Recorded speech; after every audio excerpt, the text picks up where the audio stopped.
Aloha. You will see as I begin to speak that our story does not start today with the Honolulu Church of Christ. Our story goes back many years, and we have a deep and abiding love for our family here at Honolulu. I'm going to spend some time today talking about how a congregation can be effective with local evangelism. I'm going to talk a little bit about what we do where we're at in Huntsville, Alabama, and hopefully be able to make some application to how you can assist with that here as you work alongside Lima and his family. Some of you may remember, if I can figure this out, if you were here, you might remember this little girl. This is our daughter, Sarah. And when we first came across the congregation here at Honolulu, we had been over to Waipahu. We were at Waipahu a little bit more than a month when we were on island for our daughter's health care. And when our time over there was through, the congregation here was needing a fill-in preacher. And so Junior talked to Pisa solely and said, maybe you should have Pat and his family come over there. And so that's how it started. So we were at Waipahu. We were here for Sarah. We thought to have scoliosis surgery. You can see from her shoulder there that she had severe scoliosis. When we got here on island, we found out from the doctors, by the way, before we were through, she had 13 different doctors that were dealing with different things that were wrong with her. Took a long time. It was a very difficult time. And this family here was very good to us. And we have and never will forget that. This is what she looked like when we came. And this is what she looked like after her surgeries. Shortly before we left, Maria and Sarah were here on island for 6 months. And Jacob, our son, and I traveled back and forth many times from here to Missouri, as I had taken a position in Missouri. And so we were here some, and we were there some, and sometimes Jacob was here, and sometimes I was away alone. And you, as a family, took care of my family, and I love you for that. And I will never forget that. This is Sarah now. Sarah is married and has a baby, our first grandchild, Rilla Ann, and we're severely in love with our children and our grandchild, and it's time for us to go home. We love it here, but all good things come to an end, and we have Sarah and Jacob and their families that we need to be with. So that's where our story begins. My story begins long before this, because some of you know this, some you may remember, some of you may remember, some you may not. But I was not raised in a faithful house. I was raised in a non-practicing Catholic house.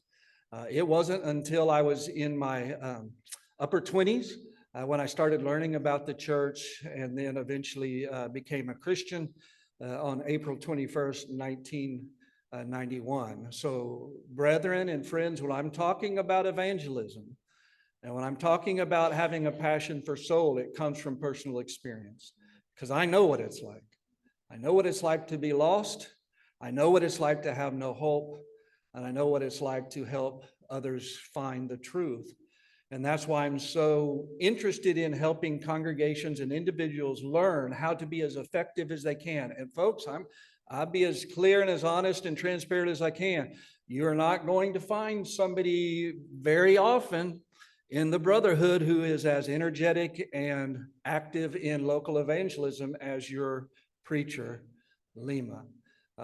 You will be responsible to God for taking advantage of having such a faithful and active man in the pulpit. As a congregation and as elders, you will be responsible for making sure that you do everything you can in this community to reach as many souls as you possibly can. And so we're going to talk about that. How can we do that? What does it look like for us as individuals in a congregation to be active in personal evangelism? I developed a personal evangelism system after about 25 years of study that I call intentional benevolence and evangelism in the local church. I do not believe in random acts of kindness, but I do believe in intentional acts of kindness, because I think that is what will win souls, is developing relationships with people and leading them to Christ because they trust you, because you have a relationship with them. It is much more effective to try to win somebody that you have developed a relationship with than somebody you've never met before.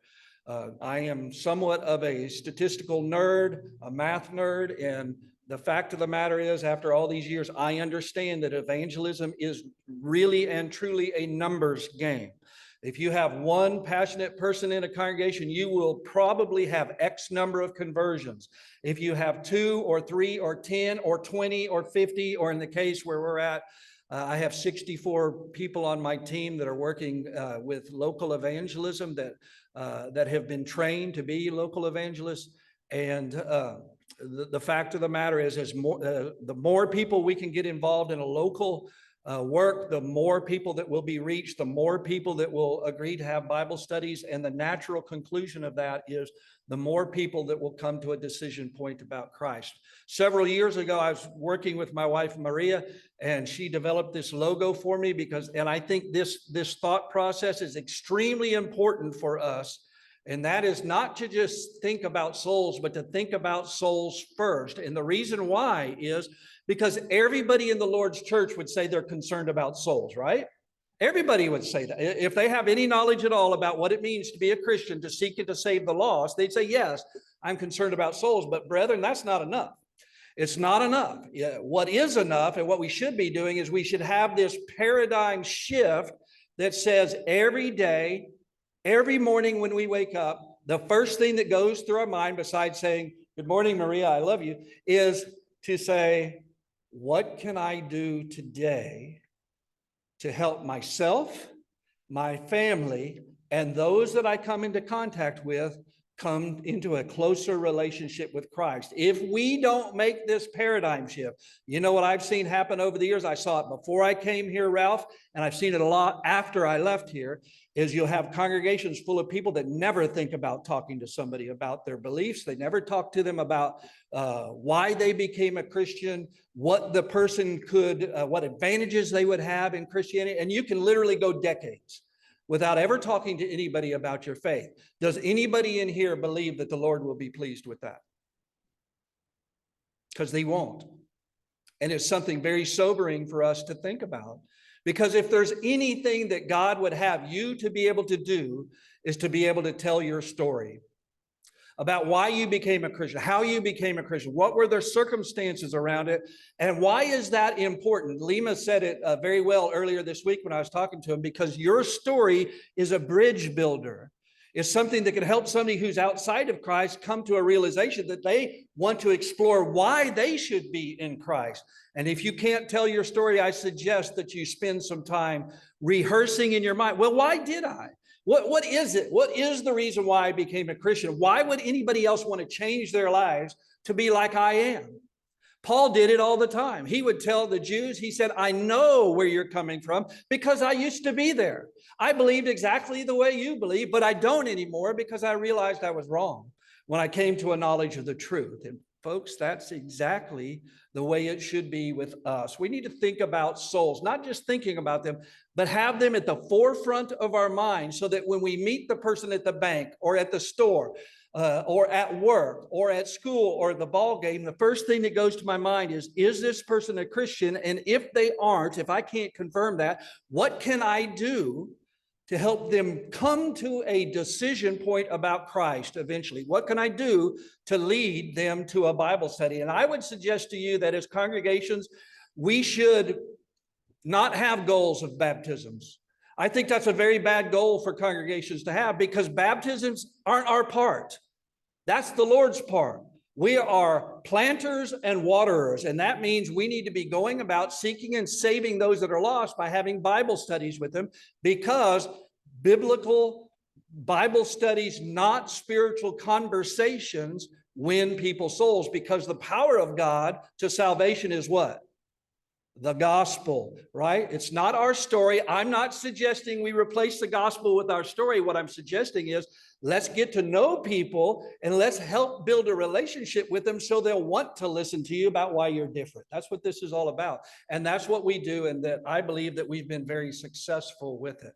What's the single most important element that a congregation needs to be effective in local evangelism? This is something I came across and studied about 20 years ago and have talked to many men that are very successful in local evangelism. And there might be several things that come to your mind, but I'll tell you the number one thing that came up with almost everybody I talked to, and that is this: the eldership's unconditional support for and participation in local evangelism. Now, why is that so? If any of you, and I know probably some of you are either in or have been in the military, you know why this is so important? Because followers won't go where leaders don't lead. They're not going to follow you if you're not going to lead you in this. So what does that look like in a local congregation? It looks like that from time to time when the elders are saying prayers, when they're doing announcements, maybe they're writing a bulletin article, they need to be fully supportive in the local evangelistic outreach, because if you're not, guys, they're not going to be. And if you're not and they're not, then you're going to leave it in the hands of Lima, and he does a great job of that. But what would every congregation of the Lord's people look like if every single member of the congregation was involved in doing this, in reaching out? I think we all know what it would look like. And we would have buildings, instead of being half full, we would have buildings overflowing with people. So we must have, number one thing in all my studies is we got to have elderships that are completely sold out on evangelism. And if that's not the way it is, and I'm not saying it isn't, but if it isn't, it needs to change, because we want our congregations to be pleasing to the Lord and to grow as much and to be blessed as much by the Lord as he has a desire to bless. The reason why I show this particular slide is because the man doing the baptizing here of a lady named Deborah Limley, his name's Barry Todd, and he's one of our elders. And he and his wife, Lee Todd, held the Bible study over a period of about 3 months with Deborah. And the time came for her to make a decision about Christ. And she said, yes, I want to be baptized. And Barry said, Pat, would you come to the building? Deborah wants to be baptized. I said, I would love to come. I'd love to witness that. Love to witness somebody repenting and confessing and putting on Christ in baptism. But that's not why Barry asked me to come to the building. You know what he asked me when I got there? He said, Pat, would you baptize her? And you know what I told him? I would never do that. You know why I told him that? Because this is local evangelism gold. When you have an elder and his wife that follow through with the Bible study all the way to a decision point about Christ, and they say yes, you can do nothing better for a congregation than to have an elder in the baptistry baptizing the person that he and his wife studied with. There is nothing better than that. You know why? Because the congregation expects the minister to be baptizing people, right? But they don't expect other people in the congregation to be doing it. So I told Barry, I don't say no to elders very often, but I said, no, I'm not going to do it, because you're not going to do this to this congregation, because if you do this, then everybody sitting in the pews, you know what they're going to think? You know what they're going to think, Pat? They're going to think, I can do that. Or I would like to learn how to do that. So we have to take those opportunities when we get them and not short circuit the power of the gospel and the power of influence and example that we can be, elders. This is another one of our elders. This is Curtis. Now, I will tell you, full transparency, Curtis didn't study with this person. I did, but you know what? I had just had rotator cuff surgery, and I could not baptize somebody. So you know who I went to ask? I didn't ask one of the other ministers. You know who I went to ask? I went to ask one of our elders. You know why? Because I wanted the congregation to see our elders involved in the evangelistic outreach of the congregation. Why? Because that builds trust. It builds excitement, and it helps them buy into the idea that the eldership is fully sold out on evangelism. Man, if you could have one thing that I could think of that would help a congregation and the rest of the folks in the congregation be evangelistic, elders involved in local evangelism. The next important element a congregation needs to be effective in local evangelism is someone to drive the efforts. Now, you don't have any doubt about it whatsoever in this congregation who that is, right? You know exactly who that is. In this congregation, it's Lima and his wife, and in my congregation, it's myself and my wife. Every congregation needs to have somebody who lives, breathes, eats, drinks evangelism. That's all they think about. That's all they do. That's all they want to do. I was telling some folks this week about the absolute best week of my life. I think if you asked Maria, she would say the same thing. We spent a month. I was teaching in a preacher school in northeastern India. And during that time when we were there for a month, I averaged preaching 4 times on Sunday. I taught Monday through Saturday, 6 hours a day in the preaching school. And in the month that we were there, in addition to those duties, I also had Bible studies with 140 different people in a month. And I taught twice at a Baptist Bible college because they asked me to come preach during their services. And I said, I will come as long as you don't use women in the worship, as long as you don't use instruments, and as long as we partake of the Lord's Supper. And they invited me once, and after I came, they invited me again. I'm only saying that to say that you have to have somebody who is sold out. If I could live the rest of my life with months like that, that would be a dream come true for me. I don't live in India. Sometimes I wish I did. I live in Huntsville. So what does that mean? That means that I and you, wherever you are, need to work towards developing the atmosphere where that's a possibility, where we have so many people interested. And I would suggest to you the first people that you must start with are the people you already know. And we'll talk about that a little bit more. When we were in Saipan, Joey Treat, who's been through here many times, coming back and forth from the Pacific. We were working with Joey, and he had a study started on Thursday nights. It was called the New Converts and Seekers Study. The man that you see there, his name is Ruel Reyes. He's from the Philippines. He was in that class when we moved there in May. In late August, he's very intelligent, very, very interested, and had a lot of very good questions about the gospel. And one night after the study, we were talking, and he decided to put on Christ in baptism. That was a Thursday night, about midnight. We go down to the beach there in the Pacific. He's baptized into Christ. Sunday, we have a men's business meeting. In that men's business meeting, this man who's been a Christian about 2.5 days says, I want to go with you, Pat, next time you go to Tinian to evangelize, to door knock, and I want to teach the Bible class. 2.5 days after he became a Christian. That's what he asked, 2.5 days. We spent 2 weeks together studying the Bible to prepare him to be able to teach a lesson. And one of the ladies that I had been working with on the island, also from the Philippines, her name was Elma. She's the one that rented the cars out on both islands. And I had told her we were going to be there. And she said, I'm going to be on island that day too. I would like to come. We'd love for you to be there. So I told Ruel that we might have a visitor. So we go on Friday. We door knock for 2 days. We door knock down in San Vicente. We door knock like 500 houses in 2 days. Time comes for worship the next day. Ruel and I are getting ready. We got the Lord's Supper ready. We got the building ready. Nobody shows up. Not a single person shows up. And I look at Ruel and I said, brother, I'm so sorry. I'm so sorry nobody's here. I know you spent a lot of time preparing for this, and I know it's got to be disappointing. And if you want me to, I'll teach the class. And he said, no, brother. I prepared to teach this class, and I'm going to teach it. So he starts teaching the class that he prepared. And about 20 minutes later, I hear the wheels on the crushed coral driveway. And guess who's pulling up? Island time. Right? It's Elma. And I turn around and look at Ruel and I said, when she comes in, I'm going to introduce you to her, and I want you to start all over again from the very beginning. So the very first time he ever did anything with the Bible class, he did it 1.5 times, right? And then what you have here is after that Bible study, after Bible study class, he also was the one that presided over the Lord's Supper the very first time. That was 2.5 weeks after this man became a Christian, is that picture that you're talking about, folks.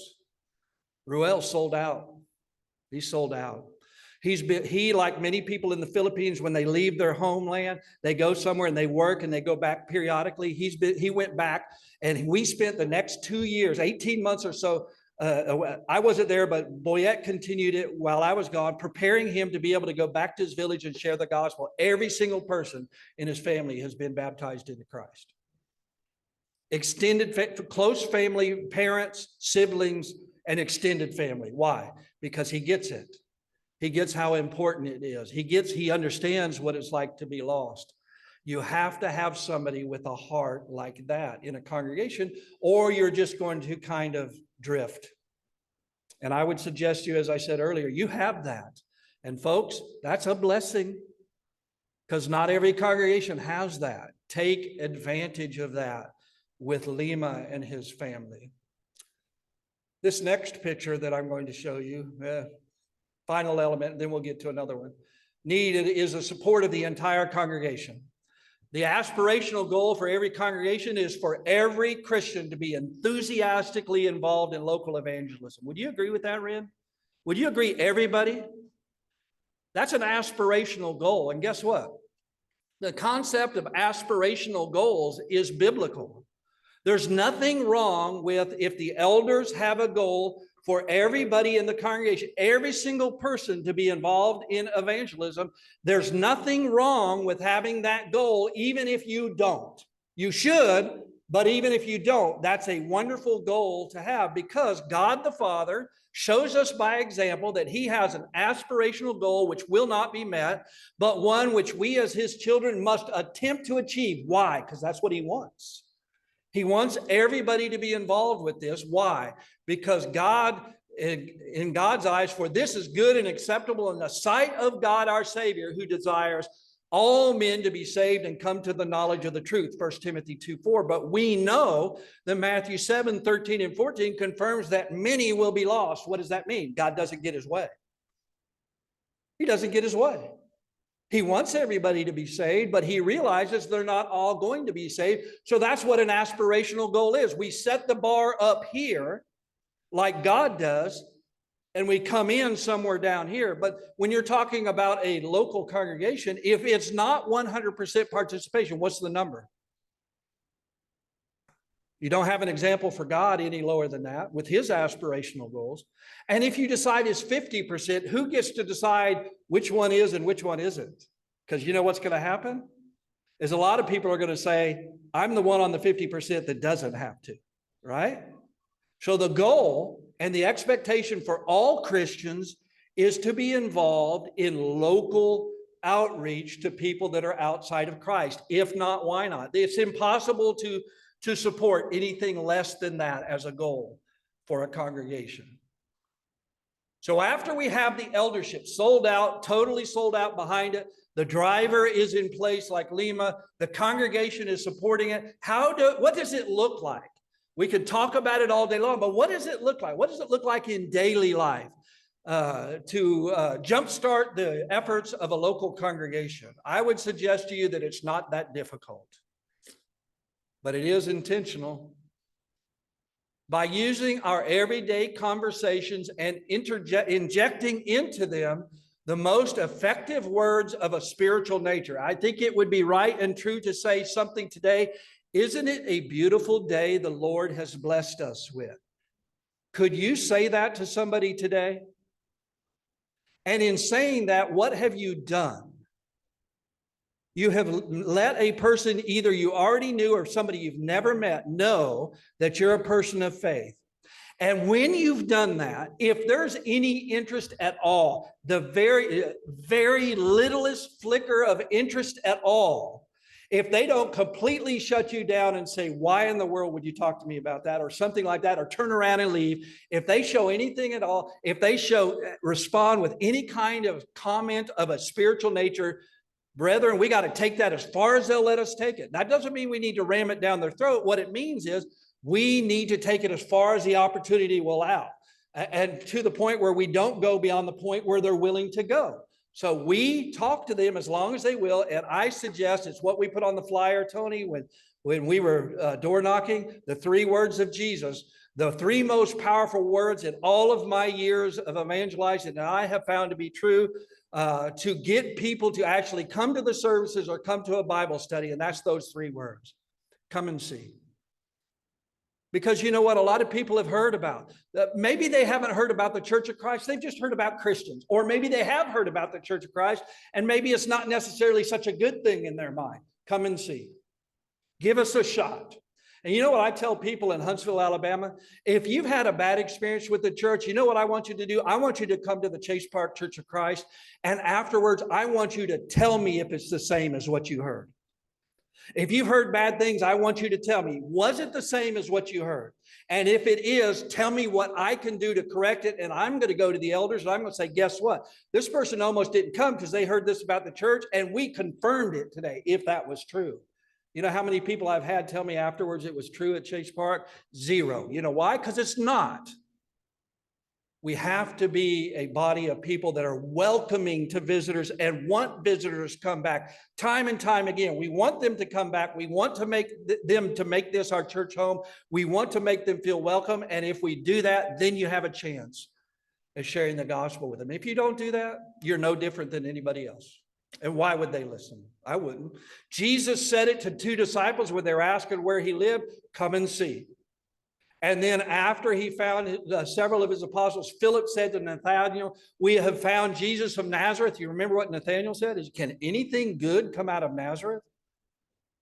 And his reply was, come and see. So it may not be the exact same question that you hear. You won't hear someone say, can anything good come out of Nazareth? But they might say, oh, yeah, I've heard about the Church of Christ. Come and see. You see how it's the same response. Give us a shot and let us prove to you that we're doing our very best to be the Lord's church. And if you do, I think you will be very pleasantly surprised. This is something that probably you guys do here at Chase Park. We call it the Barnabas Project, and we meet twice a month. And all the visitors we've had, all the people that are in the hospital, everybody we hear about that's sick, everybody we're having a Bible study with, this group of people, and then the group the next week will meet and we'll get together like with the cards that you have when Rob Whitaker came here, the encouragement cards, we call it the Barnabas Project. We usually have between anywhere from 10 to 15 people that stay for that, and they get their assignments, everybody on the list, and they're writing cards. And if it's someone they know very well and they feel comfortable doing it, they might go visit them just as a way to build these bridges and help people through difficult times. So we have, that's one of the things that the people in our congregation are involved with, and it has paid immense dividends. We also have a thing, I was talking to somebody about it this week, called the Open Home Ministry that I started the year before COVID hit. So in 2019, Maria in our house, cooked meals. We divided the congregation into 12 groups. Those 12 groups were expected once every 6 months. So only like January and July for one group. And then every 6 months, the people would know that they were going to come to our house for a meal. And then the ones that wanted to participate, and they were supposed to bring people with them that they knew that might have an interest in spiritual matters. And that year, the first year we started it before COVID hit, we entertained in our house for a meal and a devotional 465 people that Maria cooked for. And 35 people that weren't members of the church, and 5 of those 35 became Christians. Had a fellow right before the end of the year that came to the OHM and was baptized in the last part of December. Studying with a lady right now. She came to the OHM about a month and a half ago. That's all she talks about. Why? Because it takes the pressure off. You're not at the church building, you're at somebody's house. And when you bring somebody into your house, the guard comes down and you can have an open conversation with them. And that's when people will open up and will be possibly be open to hearing the gospel. I saw her, she got COVID shortly after that, so I didn't see her for about a week and a half because she's a caretaker for one of our elders' mother. And when I got there, it was like, that's the best thing I've ever done. I loved coming to your house and meeting those people. The congregation did that, not Maria and I. The congregation made them feel welcome. And isn't that the picture that when Eric's just read a little while ago? Isn't that the picture we read about in the early church? Spending time with each other in each other's homes, wanting to be with each other, and becoming a family. That's what Christianity is all about. It's about being a family, and we need to share that closeness, not only with each other, but with others as well. I wanted to share this picture with you too, and I'm going to explain a little more when we get to the end of this, why I have the particular pictures I have.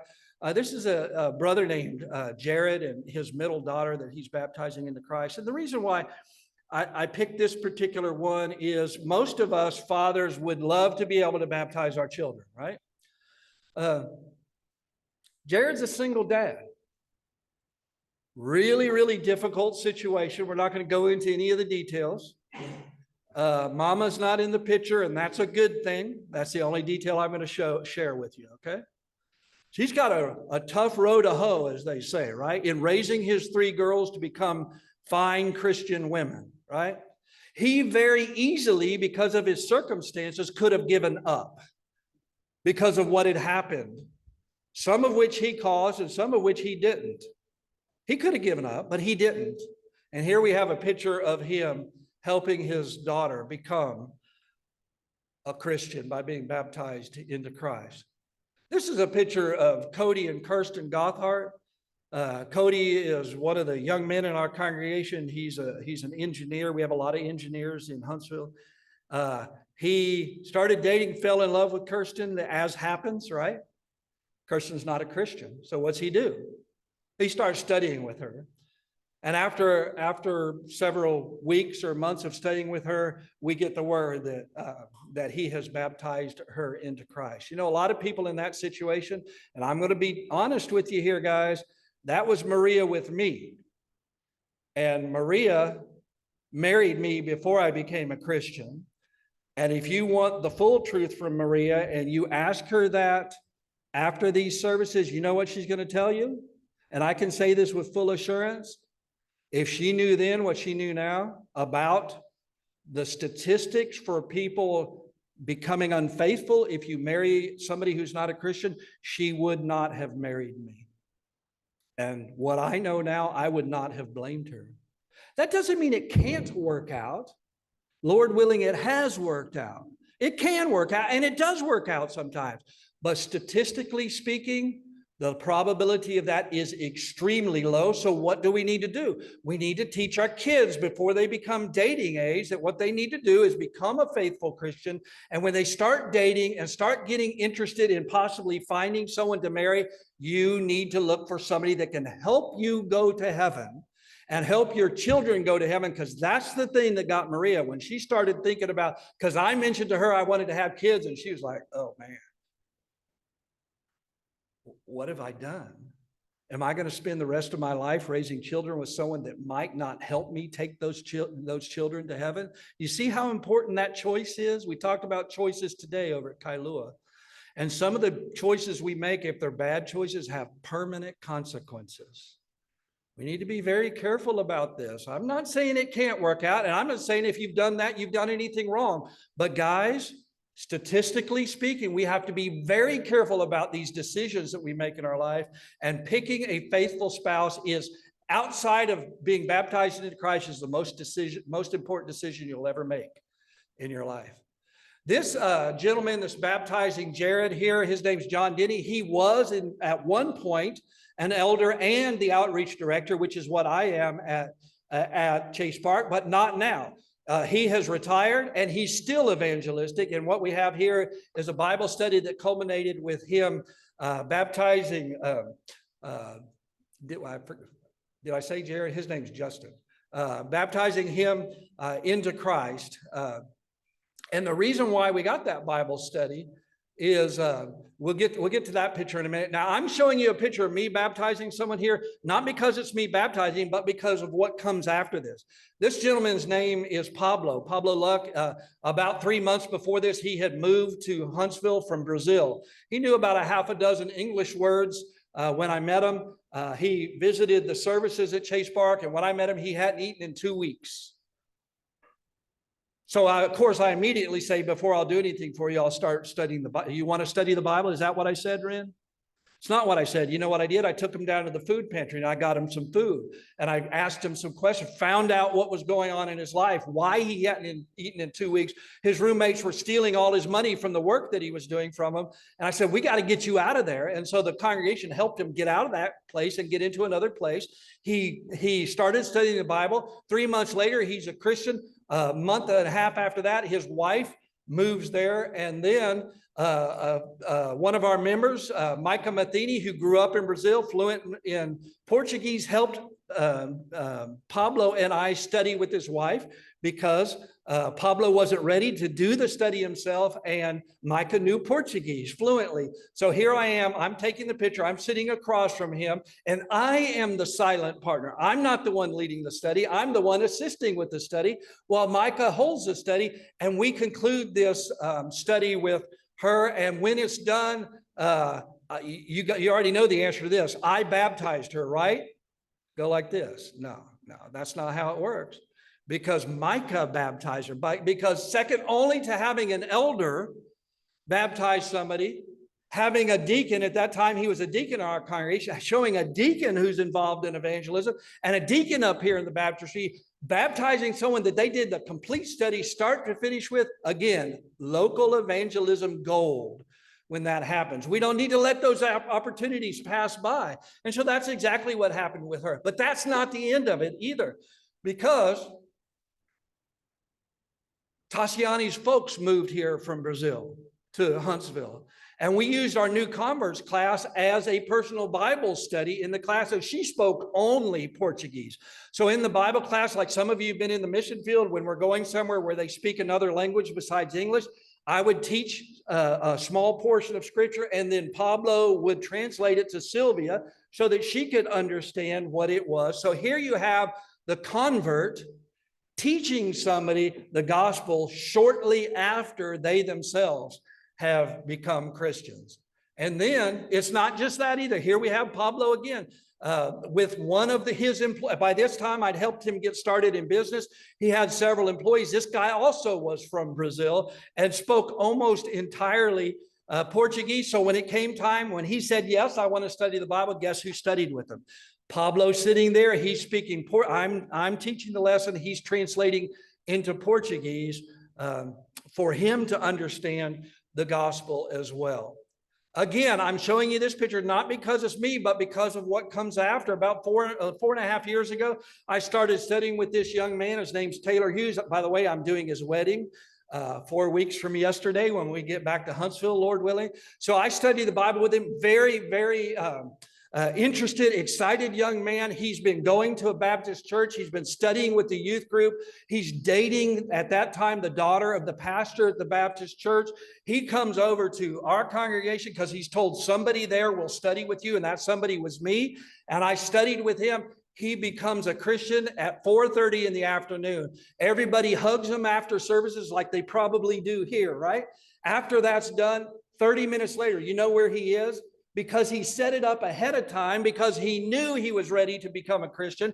30 minutes after he said goodbye to everybody at the Chase Park Church of Christ, he was at the Baptist church to study with that youth group about why he became a Christian an hour and 45 minutes before that.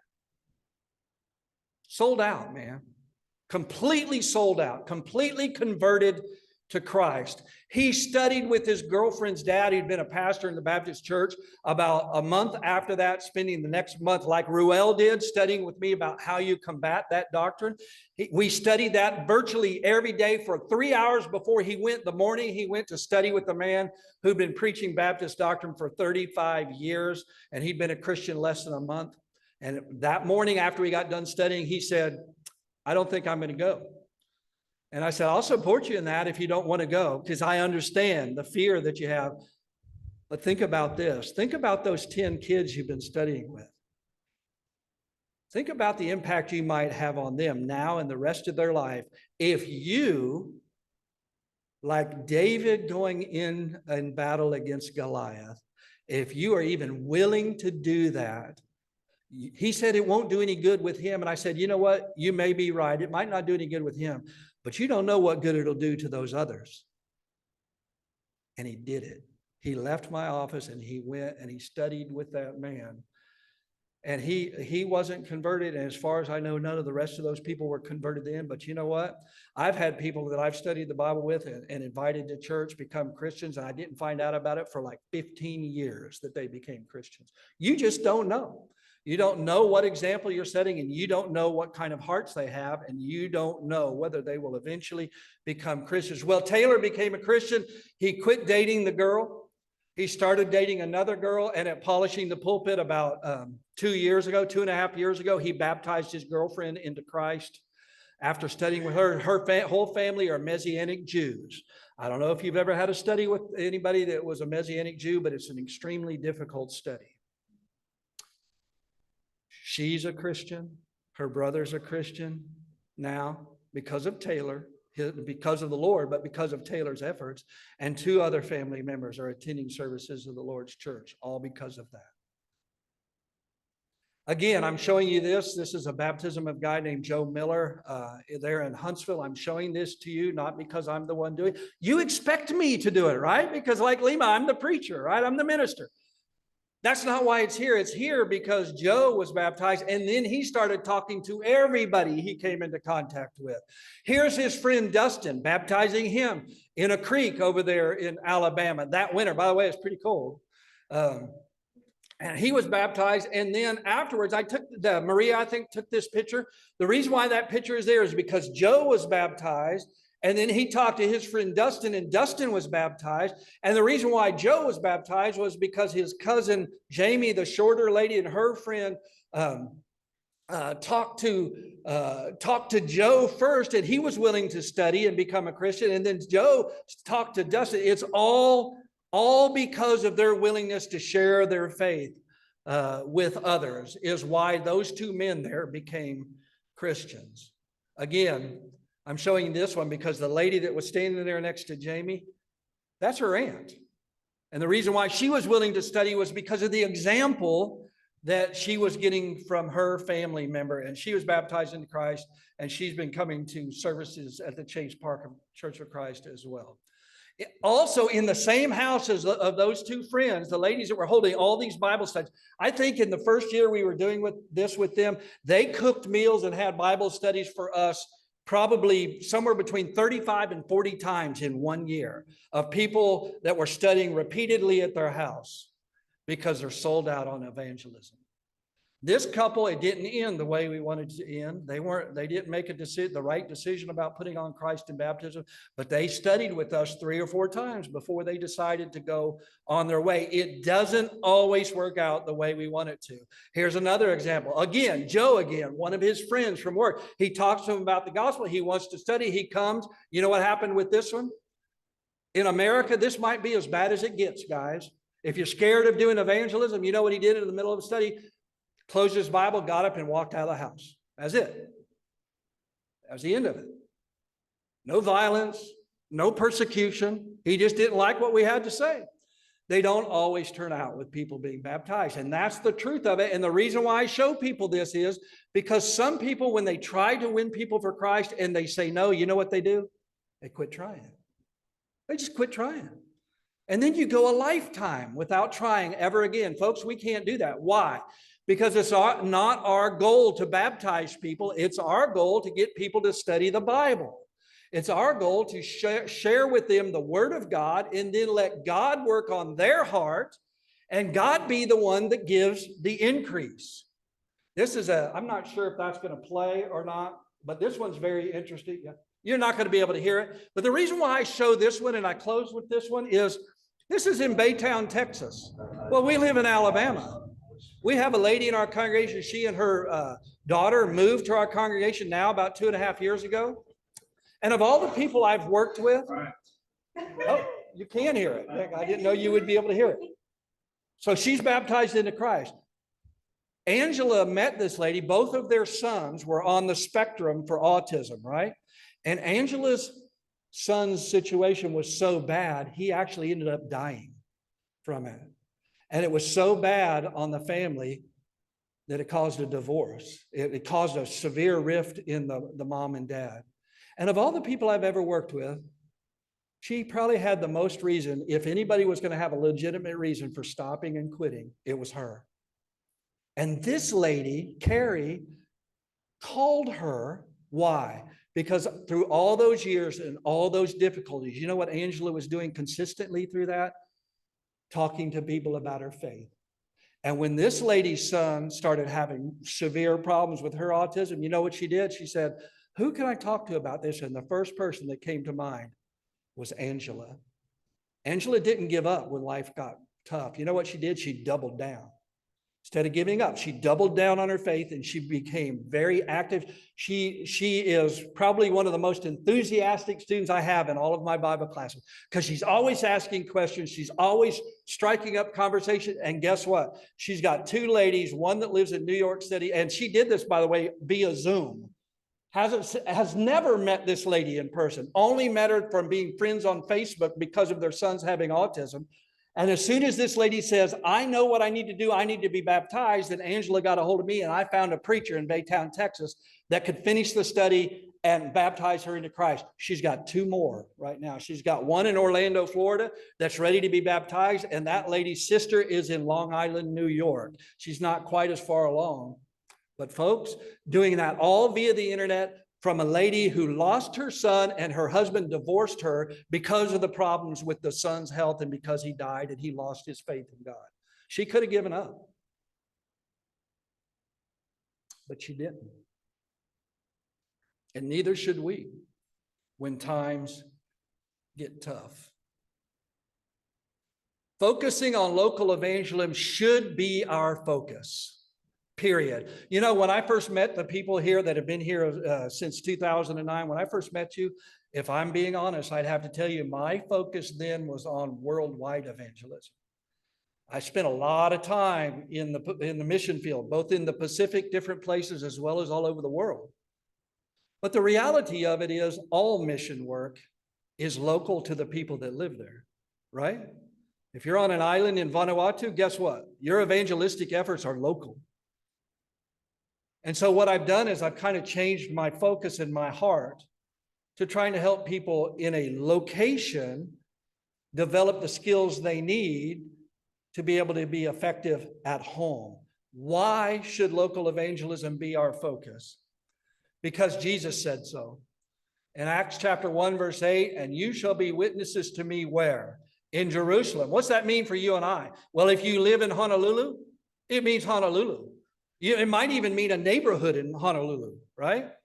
And then it might mean, if you live in Honolulu, it might mean your neighborhood, and then Honolulu is Judea, and Samaria is the rest of the island of Oahu, and then to the end of the earth is the rest of the earth. What does that teach us?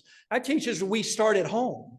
We start with those closest to us, and we work out like a concentric circle to the rest of the world. Brother Marshall Keeble, some of you will recognize that name. When he was commenting on this verse, the last phrase of that verse, to the ends of the earth or the uttermost parts of the earth, he had this comment about this verse, and I think it's true and it is convicting to me because I got more than he said I deserved.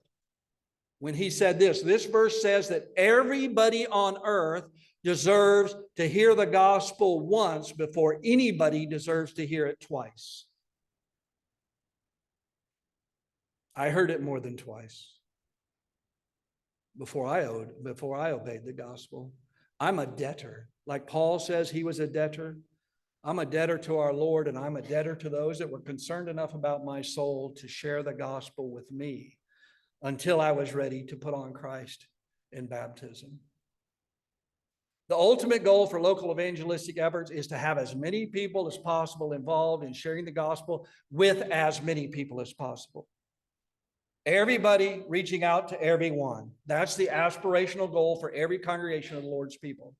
And what I ask people at this point is, if not, why not? Where's your support?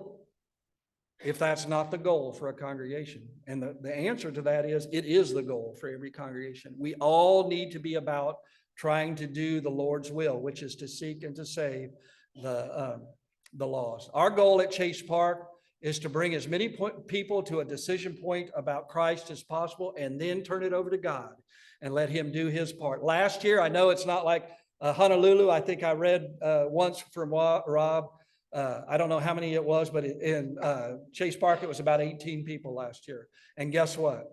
11 of the 18 were baptized by people who weren't ministers of the Church of Christ, by the members. And that's the key to be effective locally, is to have everybody involved, reaching out to as many people as they can.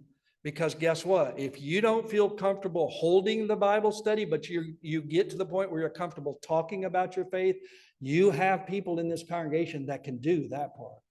I guarantee you that, just like we do in our congregation. We are planters and waterers. God gives the increase. I, Paul, planted, Apollos watered, but God gave the increase. So then neither he who plants is anything, nor he who waters, but God gives the increase. 1 Corinthians chapter 3, verses 6 and 7. We must be intentional about our outreach activities.